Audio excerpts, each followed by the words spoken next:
Hi everybody, welcome to our next video. This time we are visiting 3 different places: Custer State Park, Wind Cave National Park, and Mount Rushmore. We had an awesome time and it was due, I think, because of our awesome boondocking spot. We had the best spot ever. We could see tons of stuff. I loved Custer State Park. I am convinced that this is the best state park, maybe in the United States. We'll see how that goes. Love the wildlife there, the burros, oh my gosh, and the mountain goats. We saw mountain goats for the first time. Stay tuned.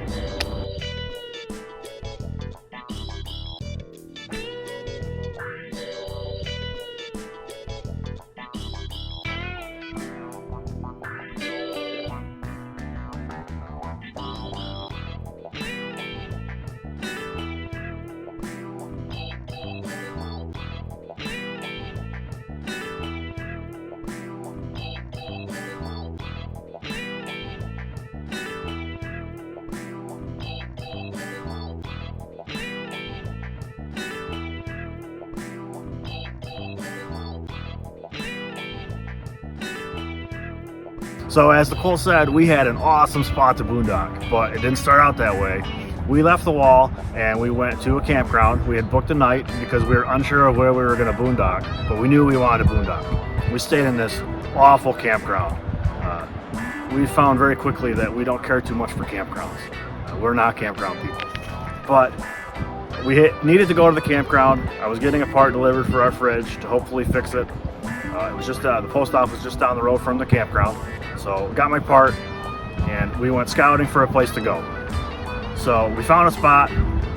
Our first attempt to find our new spot was going to be beautiful in the woods, but we just couldn't get level. We didn't have enough leveling blocks. We went through we're up 5 blocks on one side. We just failed. It was a disaster. We thought the spot looked level and then we just kept going more and more and more and couldn't find a spot. So we moved on to the next spot, which was kind of close to a neighbor, but it was still going to be a nice spot. We got all done. We had trouble getting level there. We finally got all set up. We get everything all dropped. We cleaned up a bunch of cow poop that was everywhere. Here we have Nicole shoveling horse shit. Oh, it's bullshit.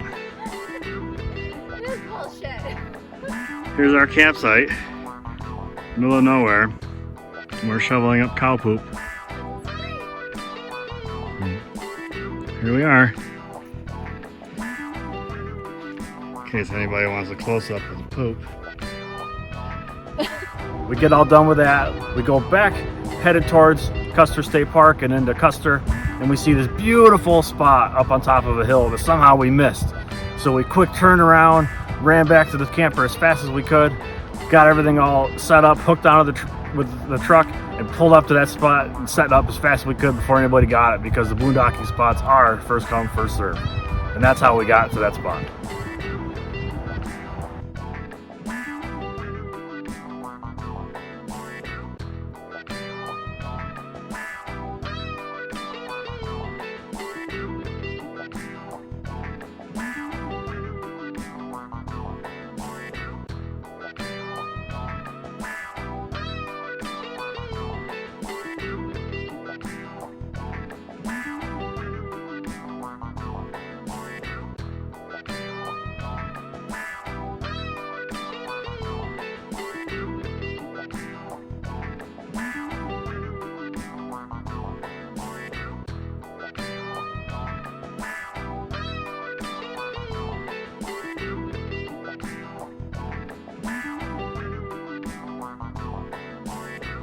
So one night while we were boondocking, Cal woke me up in the middle of the night and was like, "You gotta come outside." And I said, "Can it not wait?" And he said, "No." So I get up and I go outside and it's so cold, but the stars were crazy. I mean, we have stars at home, but the stars here were just insane. So I was like, oh my gosh, okay, let me get my camera. And so I got my camera and that didn't take no good photos. So then I got my iPhone and then I created this concoction and I took all these beautiful photos of the stars just using my iPhone. It was so pretty.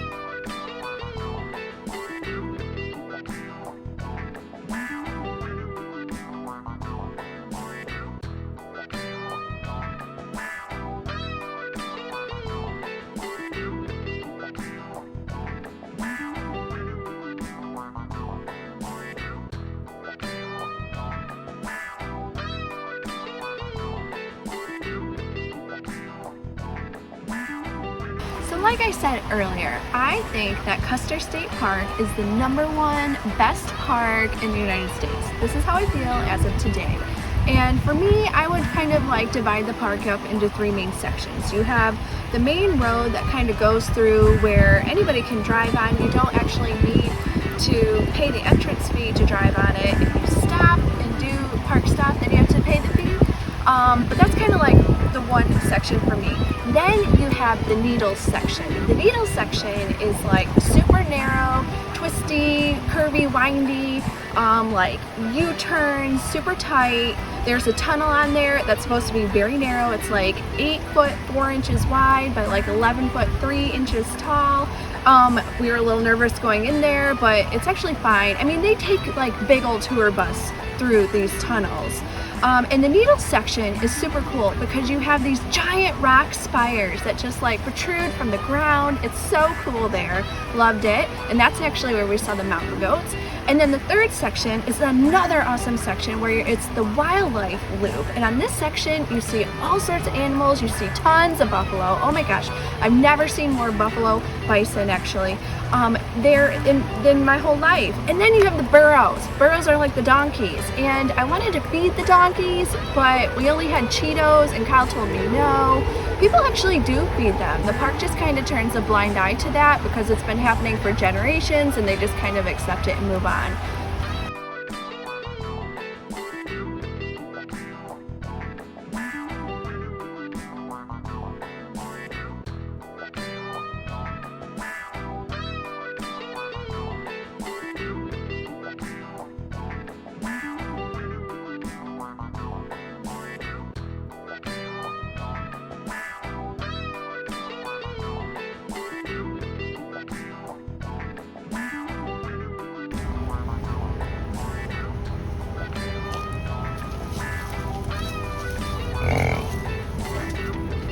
You snorted at me, honey.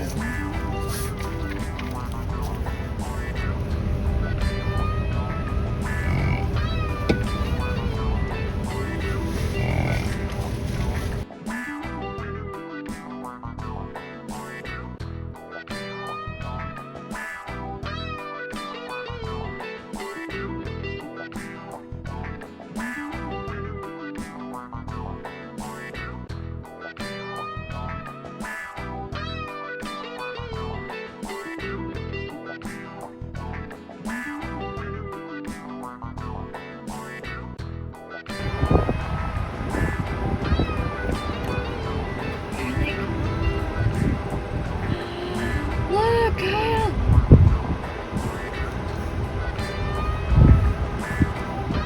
Look at all of them! Oh my goodness!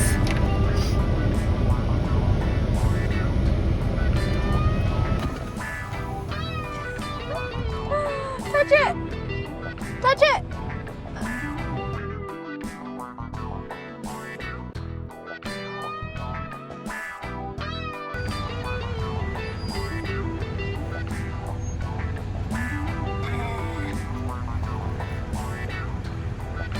Hey, buddy!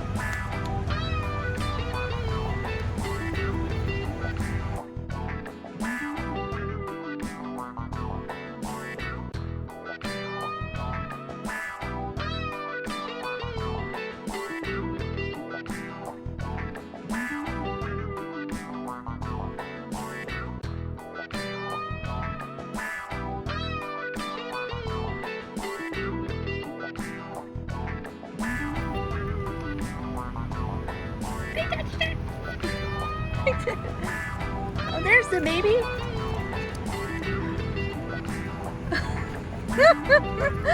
They move on pretty fast.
Hey, if you get headbutted, I'm recording.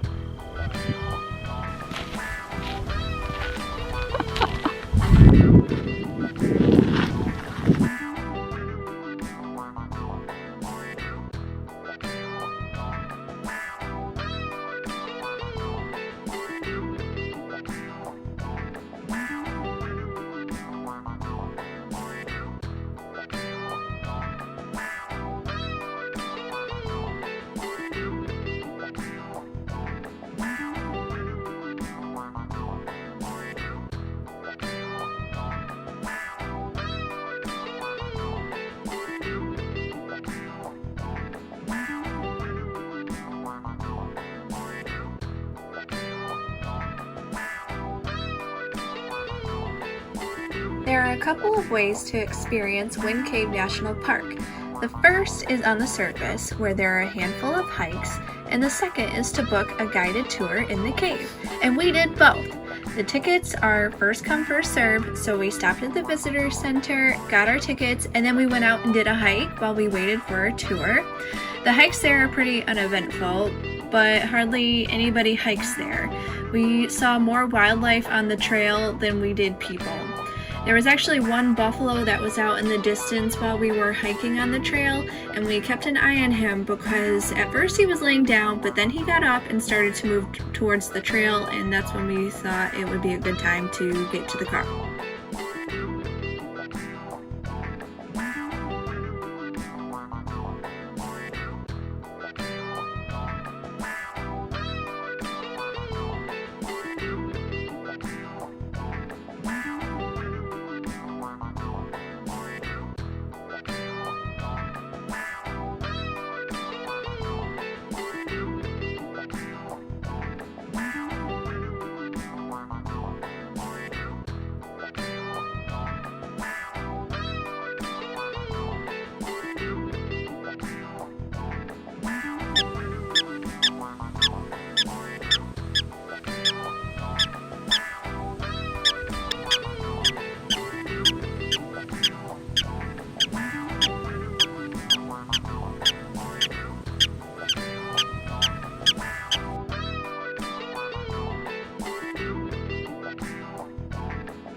The main way to enjoy Wind Cave National Park is by going into the cave. Wind Cave is actually pretty unique. Even though it's humid in the cave, it's actually very dry for a cave, which makes it lack the typical cave formations like stalactites and stalagmites. Instead, they have an abundance of boxwork formations, which are basically thin blades of calcite deposits that intersect to create a honeycomb shape on the ceilings and walls of the cave.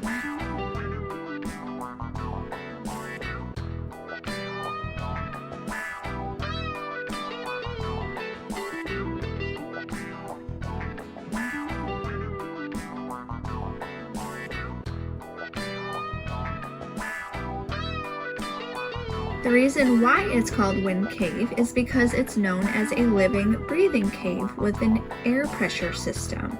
There's a hole in the surface where air moves in and out, and when we were there, the air was blowing out and you could actually feel it. Fun fact for you, the air blowing out has actually reached 75 miles per hour.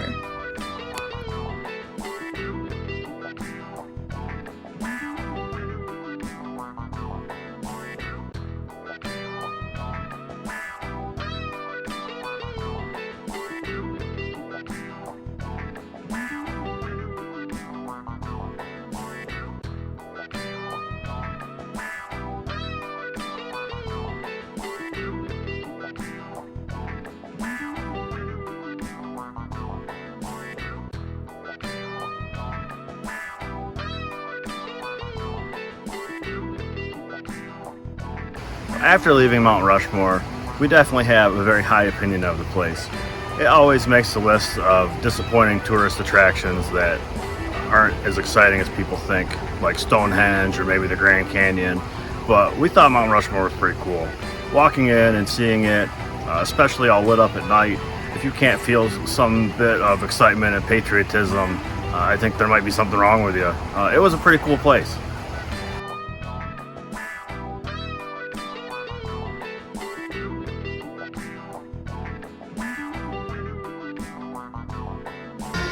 It was Theodore Roosevelt, our 26th president, who led the way.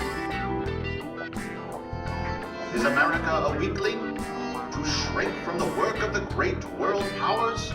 No! The young giant of the West stands...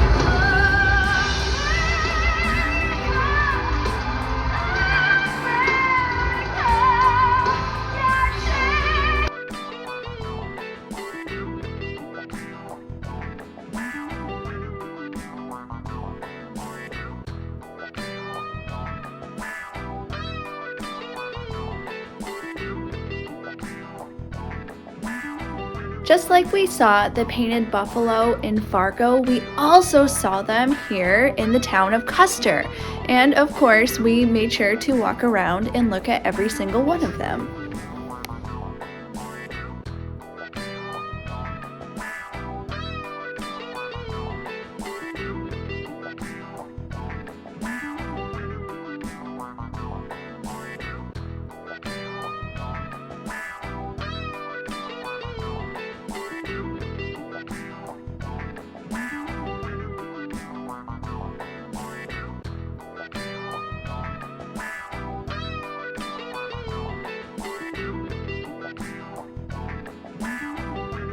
And that will conclude our video for this week. We hope that you guys enjoyed it. Thanks for watching!